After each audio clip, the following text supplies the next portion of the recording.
Hi every one, welcome two academic YouTube channel. എൻ്റെ പേര് അരുൺ കുമാർ. നമ്മളിന്ന് നോക്കാൻ പോകുന്നത് 2024 പോലീസ് കോൺസ്റ്റബിൾ എക്സാമിന് ചോദിച്ചിട്ടുള്ള കുറച്ച് ഇമ്പോർട്ടൻ്റ് ക്വസ്റ്റ്യൻസിൻ്റെ പാർട്ട് 2 വീഡിയോ ആണ്. അപ്പോൾ നമുക്ക് ആദ്യത്തെ ക്വസ്റ്റ്യനിലേക്ക് പോയി നോക്കാം.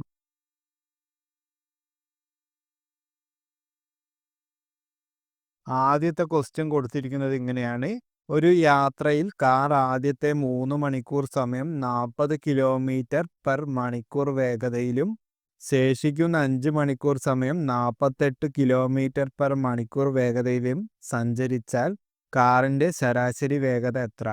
നമുക്കിവിടെ കണ്ടുപിടിക്കുന്നത് കാറിൻ്റെ ശരാശരി വേഗതയാണ്, അതായത് ആവറേജ് സ്പീഡ്. അപ്പോൾ നമുക്കതങ്ങനെ കണ്ടുപിടിക്കാൻ നോക്കാം. നമുക്കറിയാം ആവറേജ് സ്പീഡ് എന്ന് പറയുമ്പോൾ എന്താണ്, അതിനൊരു ഇക്വേഷൻ ഉണ്ടല്ലോ. ആവറേജ് സ്പീഡ് അതായത് ശരാശരി വേഗത, അതെന്ന് പറയുമ്പോൾ എന്താ, total distance divided by total time. അതായത് മൊത്തം ദൂരം ഡിവൈഡഡ് ബൈ മൊത്തം ആവശ്യമായിട്ടുള്ള മൊത്തം സമയം.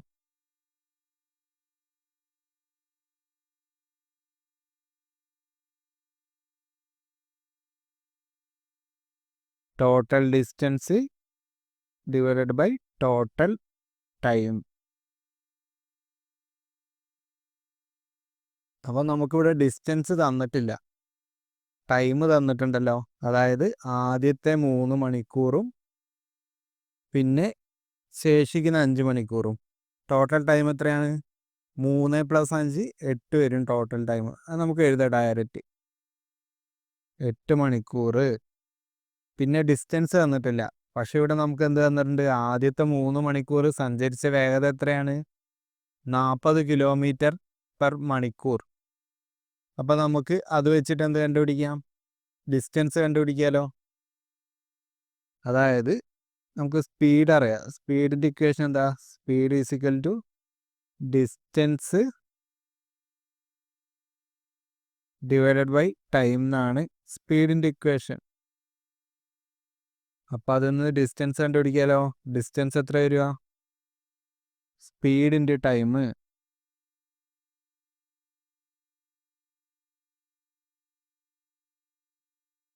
അതാണ് ഡിസ്റ്റൻസിൻ്റെ ഫോർമുല. അപ്പോൾ നമുക്ക് ഫസ്റ്റത്തെ ഡിസ്റ്റൻസ് കണ്ടുപിടിക്കുക. അത് d1 എന്ന് എടുക്കാം. അപ്പോൾ ഫസ്റ്റത്തെ സ്പീഡ് എത്രയാണ്?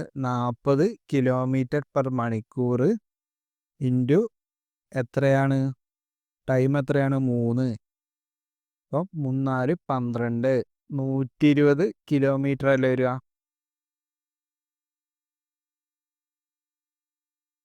മണിക്കൂർ അങ്ങോട്ടും ഇങ്ങോട്ടും ക്യാൻസൽ ചെയ്തു പോവും. അപ്പം 120 കിലോമീറ്റർ വരും. നമുക്ക് ആഡ് ചെയ്യാം. 120 കിലോമീറ്ററാണ് ആദ്യത്തെ ഡിസ്റ്റൻസ്. പിന്നെ രണ്ടാമത്തെ ഡിസ്റ്റൻസ് എന്താ? 48 ആണല്ലോ കിലോമീറ്റർ പെർ മണിക്കൂർ. അതിൻ്റെ സമയം എത്രയാണ്? 5 മണിക്കൂറാണ്. അപ്പം 48 × 5 നമുക്ക് എഴുതി നോക്കാം. 8 × 5 = 40, 0 ശിഷ്ടം 4, 4 × 5 = 24. അപ്പോൾ 240 കിലോമീറ്റർ വരും രണ്ടാമത്തെ ദൂരം. അപ്പം അതും കൂടെ നമുക്കിവിടെ ആഡ് ചെയ്യാമല്ലോ. 240. അപ്പോൾ 120 + 240 എത്രയാ? 360 അല്ലേ? അപ്പം 360 / 8 എന്ന് പറയുന്നതാണ് ആവറേജ് സ്പീഡ്. അപ്പോൾ നമുക്കതൊന്ന് സോൾവ് ചെയ്ത് നോക്കാം. 360 ഹരിക്കണം 8, 1 8 8 8 16, 324, 4 8 32. അപ്പം 4 വട്ടം 32 വരും. അപ്പം 6 ന്ന് 2 പോയാൽ എത്രയാണ്? 4. 40-ൽ 8 എത്ര വട്ടം പോവും? 5 വട്ടം അല്ലേ? അപ്പോൾ നമ്മുടെ കറക്റ്റ് ആൻസർ എന്ന് പറയുമ്പോൾ എത്രയാണ്? 45 കിലോമീറ്റർ പെർ മണിക്കൂർ. അപ്പോൾ ഒന്നാമത്തെ ക്വസ്റ്റ്യൻ്റെ ആൻസർ ഓപ്ഷൻ ബി ആണ്. ഈ ക്വസ്റ്റ്യൻ എല്ലാവർക്കും മനസ്സിലായെന്ന് വിചാരിക്കുന്നു. ഇനി നമുക്ക് അടുത്ത ക്വസ്റ്റ്യനിലേക്ക് പോയി നോക്കാം. അടുത്ത ക്വസ്റ്റ്യൻ കൊടുത്തിരിക്കുന്നത് ഇങ്ങനെയാണ്. ഇതൊരു ഡയറക്ഷൻ്റെ ക്വസ്റ്റ്യനാണ്. റാണി ഒരിടത്ത് നിന്നും തെക്കോട്ട് 20 മീറ്റർ സഞ്ചരിച്ചതിനു ശേഷം വടക്കോട്ട് 30 മീറ്റർ സഞ്ചരിക്കുന്നു. പിന്നീട് കിഴക്ക് ദിശയിലേക്ക് തിരിഞ്ഞ് 10 മീറ്റർ സഞ്ചരിക്കുന്നു. വീണ്ടും വടക്കോട്ട് തിരിഞ്ഞ് 30 മീറ്റർ സഞ്ചരിച്ചിട്ട് കിഴക്കോട്ട് 20 മീറ്റർ സഞ്ചരിക്കുന്നു. എന്നാൽ യാത്ര തിരിച്ചെടുത്തു നിന്ന് എത്ര അകലത്തിലാണ് റാണി ഇപ്പോൾ നിൽക്കുന്നത്? നമുക്കിവിടെ കണ്ടുപിടിക്കേണ്ടത് എന്താ? റാണി കുറച്ച് ദൂരം സഞ്ചരിച്ചിട്ടുണ്ട്. തെക്കോട്ടും വടക്കോട്ടുമായിട്ട് കുറച്ച് ദൂരം സഞ്ചരിച്ചിട്ടുണ്ട്. ഇപ്പം സ്റ്റാർട്ട് ചെയ്ത പോയിന്റിൽ നിന്ന് ഇപ്പോൾ ഉള്ള പോയിന്റിലേക്കുള്ള ഷോർട്ടസ്റ്റ് ഡിസ്റ്റൻസ് ആണ് നമുക്ക് കണ്ടുപിടിക്കേണ്ടത്. അതെങ്ങനെ കണ്ടുപിടിക്കുന്നത് നമുക്ക് നോക്കാം. ആദ്യം എന്താണ് കൊടുത്തിട്ടുള്ളത്? നമുക്ക് ഡയറക്ഷൻ ഓർമ്മയാണോ? മുകളിൽ വടക്ക്, താഴെ തെക്ക് വരും, റൈറ്റ് സൈഡ് കിഴക്ക്, പിന്നെ ഇവിടെ പടിഞ്ഞാറ് വരും. ഇനി നമുക്ക് സോൾവ് ചെയ്ത് നോക്കാം. ആദ്യം റാണി ഒരിടത്ത് നിന്നും തെക്കോട്ട് 20 മീറ്റർ സഞ്ചരിച്ച ശേഷം വടക്കോട്ട് 30 മീറ്റർ സഞ്ചരിക്കുന്നു. അപ്പോൾ ഇത് നമുക്ക് സ്റ്റാർട്ടിങ് പോയിന്റ് ആയിട്ട് എടുക്കാം. ഫസ്റ്റ് തെക്കോട്ട് എത്രയാണ്? 20 മീറ്റർ സഞ്ചരിച്ചു. അത് കഴിഞ്ഞിട്ട് വടക്കോട്ട് 30 മീറ്റർ സഞ്ചരിക്കുന്നു. തിരിഞ്ഞു എന്നൊന്നും പറയുന്നില്ല. നേരെ തെക്കോട്ട് പോയിട്ട് ബാക്കോട്ട് റിവേഴ്സിലേക്ക് തന്നെ പോയി എന്ന് വെക്കാം നമുക്ക്. നമുക്കത് വേറെ കളറിൽ സൂചിപ്പിച്ചിട്ടുണ്ടെങ്കിൽ മനസ്സിലാവുമല്ലോ. ഈ ദൂരം എന്ന് പറയുമ്പോൾ 30 അപ്പോൾ 20 ഇവിടെ കവർ ചെയ്ത് 30. അപ്പം ബാക്കിയുള്ളത് എത്രയാണ്? 10 മീറ്റർ ബാക്കി ഉണ്ടാവും മുകളിലേക്കുള്ള ലെങ്ത്ത്. മനസ്സിലാക്കണം. അത് കഴിഞ്ഞിട്ട് എന്താണ്? പിന്നീട് കിഴക്ക് ദിശയിലേക്ക് തിരിഞ്ഞ് 10 മീറ്റർ സഞ്ചരിക്കുന്നു. അത് കഴിഞ്ഞിട്ട് കിഴക്കോട്ട് 10 മീറ്റർ സഞ്ചരിച്ചു. കിഴക്കോട്ട് 10. വീണ്ടും വടക്കോട്ട് തിരിഞ്ഞ് 30 മീറ്റർ സഞ്ചരിച്ചിട്ട് കിഴക്കോട്ട്. അത് കഴിഞ്ഞിട്ട് പിന്നെയും വടക്കിലേക്ക് 30 മീറ്റർ സഞ്ചരിച്ചു. 30 മീറ്റർ സഞ്ചരിച്ചിട്ട് കിഴക്കോട്ട് 20 മീറ്റർ. അത് കഴിഞ്ഞിട്ട് പിന്നെയും കിഴക്കോട്ട് 20 മീറ്റർ സഞ്ചരിച്ചു. 20 മീറ്റർ സഞ്ചരിക്കുന്നു. എന്നാൽ യാത്ര തിരിച്ചെടുത്തു നിന്നും എത്ര അകലത്തിലാണ് റാണി ഇപ്പോൾ ഉള്ളത്? ഇവിടെയാണ് സ്റ്റാർട്ടിംഗ് പോയിന്റ്. സ്റ്റാർട്ടിംഗ് പോയിന്റിൽ നിന്ന് ഇപ്പോൾ ഉള്ള പോയിന്റിലേക്കുള്ള ഡിസ്റ്റൻസ് ആണ് നമുക്ക് കണ്ടുപിടിക്കേണ്ടത്. അപ്പോൾ നമുക്കൊരു ട്രയാങ്കിൾ ഫോം ചെയ്യാലോ. ഈ ട്രയാങ്കിളിൻ്റെ എന്താണ് കർണം കണ്ടുപിടിച്ചിട്ടുണ്ടെങ്കിൽ നമുക്ക് എന്ത് കിട്ടി? Shortest distance. നമ്മൾ ഈ 2 പോയിന്റ് തമ്മിലുള്ള ഡിസ്റ്റൻസ് നമുക്ക് കിട്ടും. അത് നമുക്കൊന്ന് സോൾവ് ചെയ്ത് നോക്കാം. അപ്പോൾ ട്രയാങ്കിളിൻ്റെ ബേസ് വേണം. ബേസ് എത്രയാണ് വരിക?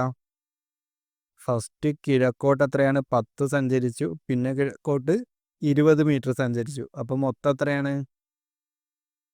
മൊത്തം 10 + 20 എന്ന് പറയുമ്പോൾ 30 മീറ്റർ. പിന്നെ അതേപോലെ തന്നെ ഹൈറ്റ് എത്രയാണ് വരിക ട്രയാങ്കിളിൻ്റെ? ട്രയാങ്കിളിൻ്റെ ഹൈറ്റ് എന്ന് പറയുമ്പോൾ ഫസ്റ്റ് 10 മീറ്ററാണ് ഇവിടുന്ന് എക്സസൈസ് വന്നിട്ടുള്ളത്. നമ്മൾ കണ്ടുപിടിച്ച് വെച്ചിട്ടുണ്ട് 10 മീറ്റർ. അത് കഴിഞ്ഞിട്ട് 30 മീറ്ററും കൂടെ സഞ്ചരിച്ചു വടക്കോട്ട്. അപ്പോൾ മൊത്തം 30 + 10 എന്ന് പറയുമ്പോൾ 40. ഇനി നമുക്ക് കർണം കണ്ടുപിടിച്ചൂടെ? അതായത് ഹൈപ്പോട്ടന്യൂസ് കണ്ടുപിടിച്ചൂടെ? അതെത്ര വരിക? നമുക്ക് ഡിസ്റ്റൻസ് എന്ന് കൊടുക്കാം. ഡി കൊടുക്കാം. Distance is equal to square root of 30 square + 40 square. അപ്പോൾ 30ൻ്റെ സ്ക്വയർ എത്രയാണ്? 900 + 40ൻ്റെ സ്ക്വയർ എന്ന് പറയുമ്പോൾ 1600. ഇത് ആഡ് ചെയ്യുമ്പോൾ എത്രയാണ് കിട്ടുക? 2500 അല്ലേ? 2500 കിട്ടും. സ്ക്വയർ റൂട്ട് ഓഫ് 2500 എന്ന് പറയുമ്പോൾ എത്രയാണ്? 25ൻ്റെ സ്ക്വയർ റൂട്ട് ഓഫ് 25 എന്ന് പറയുമ്പോൾ 5. പിന്നെ ഒരു 0 വരും. 2 0 സ്ക്വയർ റൂട്ട് എടുക്കുമ്പോൾ ഒരു 0 ആവും. അപ്പോൾ 50 മീറ്ററാണ് നമ്മുടെ കറക്റ്റ് ആൻസർ. അതായത് ഓപ്ഷൻ എ ആണ് രണ്ടാമത്തെ ക്വസ്റ്റ്യൻ്റെ കറക്റ്റ് ആൻസർ. ഈ ക്വസ്റ്റ്യൻ എല്ലാവർക്കും മനസ്സിലായി എന്ന് വിചാരിക്കുന്നു. ഇനി നമുക്ക് അടുത്ത ക്വസ്റ്റ്യനിലേക്ക് പോയി നോക്കാം.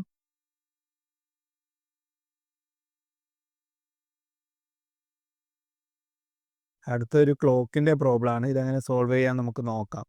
ഒരു ക്ലോക്കിൽ 10:10 AM സമയം കാണിക്കുമ്പോൾ ആ ക്ലോക്കിലെ മണിക്കൂർ സൂചിയും മിനിറ്റ് സൂചിയും ഇടയിലുള്ള കോൺ എത്രയാണെന്നാണ് കണ്ടുപിടിക്കേണ്ടത്. നമുക്കിവിടെ കണ്ടുപിടിക്കേണ്ട മണിക്കൂർ സൂചി മിനിറ്റ് സൂചിയും തമ്മിലുള്ള ആംഗിള് 10:10 AM അതാണ് കണ്ടുപിടിക്കേണ്ടത്. അപ്പോൾ നമുക്ക് ആദ്യം ഒരു ക്ലോക്ക് ഒന്ന് ജസ്റ്റ് വരച്ച് നോക്കാം.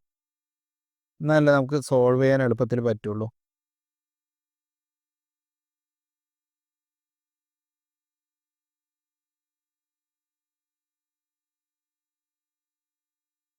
ക്ലോക്ക് സോറി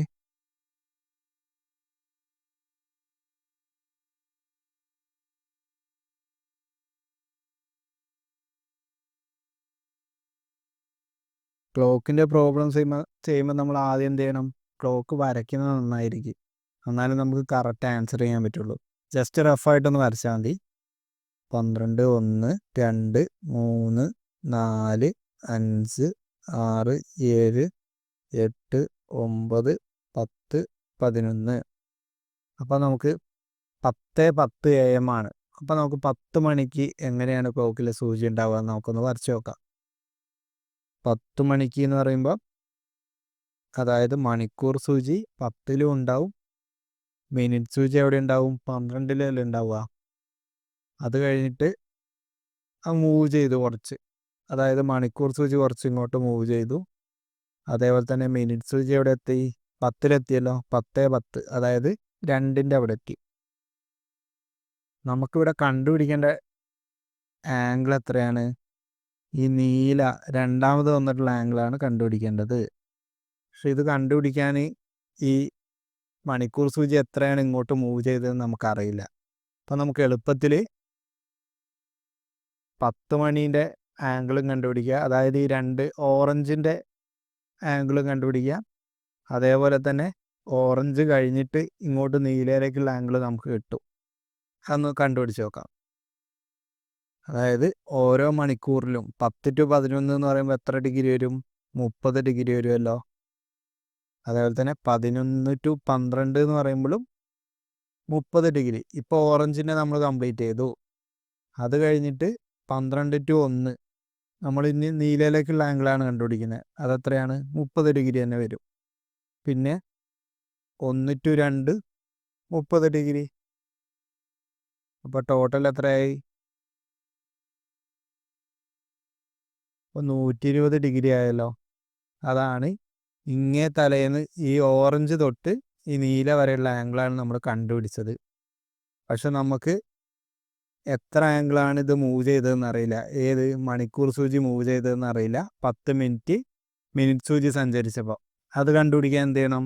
നമുക്കൊരു റിലേഷൻ ഓർത്ത് വെക്കണം, പഠിച്ചു വെക്കണം. അതായത് മിനിറ്റ് സൂചി ഒരു 5 മിനിറ്റ് സഞ്ചരിച്ചിട്ടുണ്ടെങ്കിൽ അതിൻ്റെ പകുതി ആംഗിളിലായിരിക്കും മണിക്കൂർ സൂചി മൂവ് ചെയ്യുക. അതായത് ഇപ്പം മിനിറ്റ് സൂചി 10 മിനിറ്റ് മൂവ് ചെയ്തു എന്ന് വെച്ചിട്ടുണ്ടെങ്കിൽ മണിക്കൂർ സൂചി എത്ര ആംഗിൾ മൂവ് ചെയ്തിട്ടുണ്ടാവും? 10ൻ്റെ പകുതി 5 ഡിഗ്രി മൂവ് ചെയ്തിട്ടുണ്ടാവും. അങ്ങനെയാണെങ്കിൽ ഇവിടെ 10 മിനിറ്റ് മൂവ് ചെയ്തല്ലോ മിനിറ്റ് സൂചി. അപ്പോൾ 5 ഡിഗ്രി എങ്ങോട്ട്? റൈറ്റ് സൈഡിലേക്ക് മൂവ് ചെയ്തിട്ടുണ്ടാവും. അന്നേരം എന്താവും? നമ്മൾ ഈ തന്ന ടോട്ടൽ ആംഗിളിൽ നിന്ന് 5 ഡിഗ്രി മൈനസ് ചെയ്യുമ്പോൾ നമുക്ക് ആൻസർ കിട്ടും. അപ്പോൾ 120 - 5 ഡിഗ്രി എന്ന് പറയുമ്പോൾ എത്രയാണ്? 115 ഡിഗ്രിയാണ് നമ്മുടെ കറക്റ്റ് ആൻസർ. 115 ഡിഗ്രി ഏത് ഓപ്ഷനാണ്? Option C. ഈ ക്വസ്റ്റ്യൻ എല്ലാവർക്കും മനസ്സിലായി എന്ന് വിചാരിക്കുന്നു. ഇനി നമുക്ക് അടുത്ത ക്വസ്റ്റ്യനിലേക്ക് പോയി നോക്കാം. അടുത്ത ക്വസ്റ്റ്യൻ ഒരു സിംപ്ലിഫിക്കേഷൻ്റെ ക്വസ്റ്റ്യനാണ്. നമുക്ക് സോൾവ് ചെയ്ത് നോക്കാം. എന്താണ് എഴുതിയിട്ടുള്ളത്?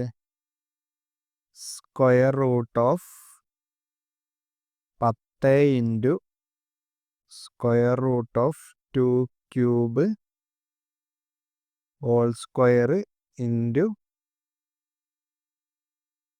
5 ക്യൂബ് ഹോൾ സ്ക്വയർ. അപ്പോൾ ഇതെങ്ങനെ സോൾവ് ചെയ്യാൻ പറ്റും? നമുക്ക് ഉള്ളിലുള്ള ടേംസൊക്കെ ആദ്യം നോക്കാം. ഇത് രണ്ടൊന്ന് ശ്രദ്ധിച്ച് നോക്കിയാൽ നമുക്ക് എന്താ മനസ്സിലാവും? 2 ക്യൂബ് ഹോൾ സ്ക്വയർ അതിൻ്റെ സ്ക്വയർ റൂട്ട്. സ്ക്വയർ റൂട്ടിൻ്റെ വാല്യൂ എന്ന് പറയുമ്പോൾ എന്താണ്? 1/2 ആണ്. അപ്പോൾ അത് ഇതിൻ്റെ 2ൻ്റെ അവിടെ മൾട്ടിപ്ലൈ ആവുമല്ലോ. അതിൻ്റെ പവർ തന്നെയാണുള്ളത്. 2ൻ്റെ അവിടെ മൾട്ടിപ്ലൈ ആവുമ്പോൾ എന്താവും? 1/2 × 2 എന്ന് പറയുമ്പോൾ എന്താണ്? 1 ആവും. അപ്പോൾ നമുക്ക് ഇത് ക്യാൻസൽ ചെയ്തെടുക്കാം. അതിനൊരു ഇക്വേഷൻ പോലെ ഒരു ഇതുണ്ട്, ഡെഫിനിഷൻ പോലെ ഉണ്ട്. അതായത് square root of a power x whole square is equal to എന്താണ്? A power x. അങ്ങനെയാണെങ്കിൽ ഇവിടെ കൊടുത്തിട്ടുള്ള ഫസ്റ്റത്തെ എന്താണ്? Square root of 2 cube whole square എന്താണ്? 2 ക്യൂബ് വരും. അതേപോലെ തന്നെ square root of 5 cube whole square എന്താണ്? 5 ക്യൂബ് വരും. 2 ക്യൂബിൻ്റെ വാല്യൂ എത്രയാണ്? 2ൻ്റെ ക്യൂബ് എത്രയാണ്? 8. പിന്നെ അതേപോലെ തന്നെ 5ൻ്റെ ക്യൂബ് എത്രയാണ്? 125 5ൻ്റെ ക്യൂബ്. അപ്പോൾ നമുക്കിത് ഡയറക്റ്റ് സബ്സ്റ്റിറ്റ്യൂട്ട് ചെയ്യാം. ഇവിടെ എന്താണ്? സ്ക്വയർ റൂട്ട് ഓഫ് 10 ഇൻറ്റു അത് കഴിഞ്ഞിട്ട് എന്താണ് വരിക? 8 വരും. പിന്നെ എത്രയാണ്? 125 വരും. അപ്പം നമുക്ക് ആദ്യം 125 ഇൻറ്റു 8 ചെയ്യുക.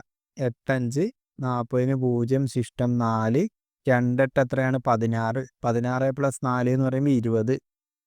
0 ശിഷ്ടം 2 1 8 8 പ്ലസ് 2 10.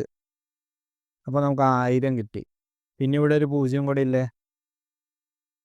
അന്നേരം എത്രയാണ് വരിക? 1 2 3 4 0 വരും. 10000 വന്നു. ഇതിൻ്റെ സ്ക്വയർ റൂട്ട് എടുക്കുമ്പോൾ എന്താണ്? 2 0 കട്ട് ചെയ്ത് കളഞ്ഞാൽ മതി. അപ്പോൾ ആൻസർ എത്രയാണ്? 100. അപ്പോൾ ഓപ്ഷൻ സി ആണ് ഈ ക്വസ്റ്റ്യൻ്റെ കറക്റ്റ് ആൻസർ. ഇനി നമുക്ക് അടുത്ത ക്വസ്റ്റ്യനിലേക്ക് പോയി നോക്കാം. അടുത്ത ക്വസ്റ്റ്യൻ എന്താണ്?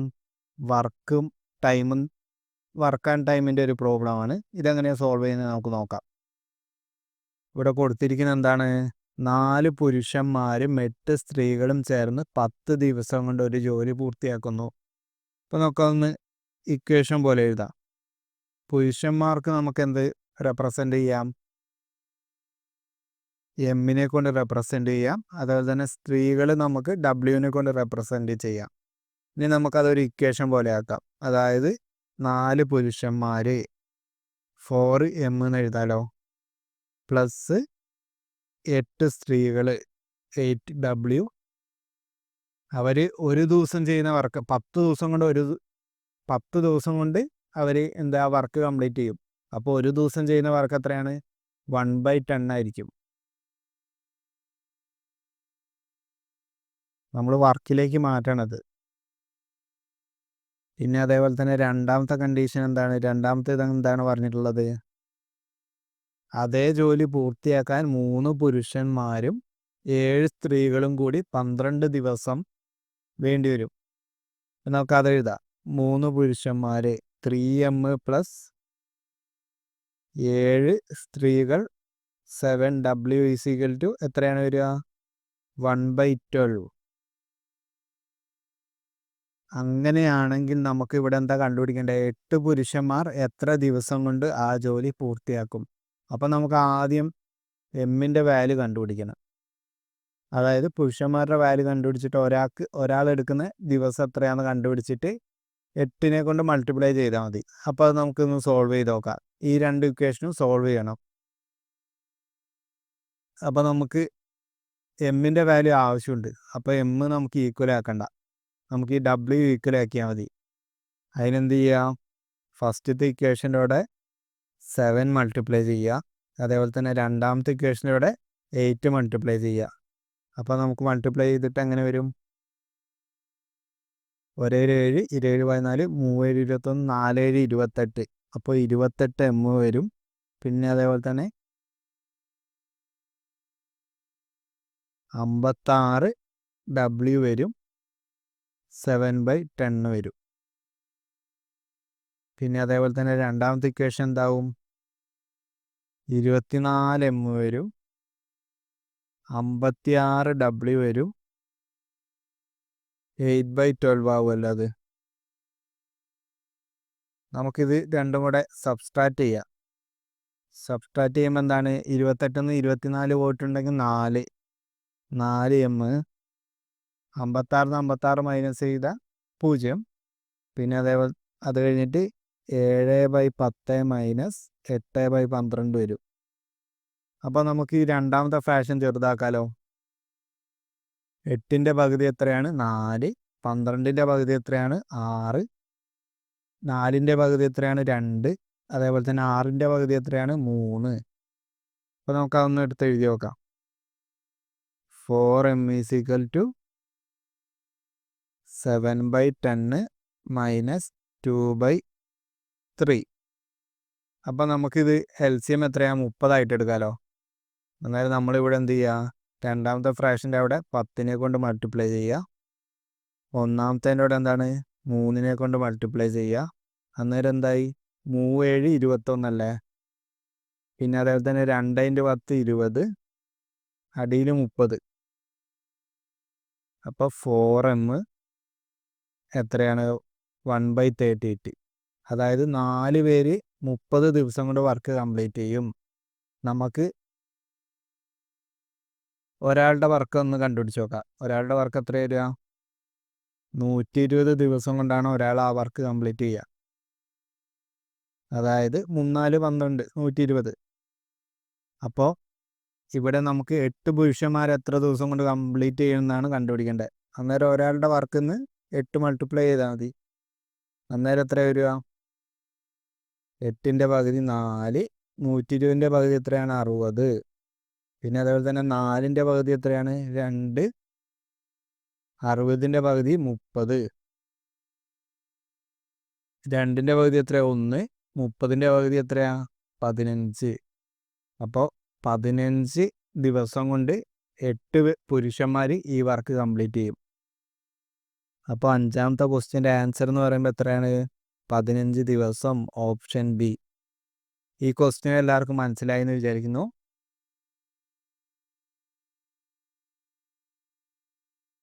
അപ്പോൾ ഇന്നത്തെ വീഡിയോ കഴിഞ്ഞു. ഈ വീഡിയോ നിങ്ങൾക്ക് ഇഷ്ടമായിട്ടുണ്ടെങ്കിൽ ചാനൽ സബ്സ്ക്രൈബ് ചെയ്തൊന്ന് സപ്പോർട്ട് ചെയ്യണം. അതുപോലെ തന്നെ നിങ്ങളുടെ ഫ്രണ്ട്സിനൊക്കെ ഈ വീഡിയോ ഒന്ന് ഷെയർ ചെയ്യണം. Thank you for watching the video.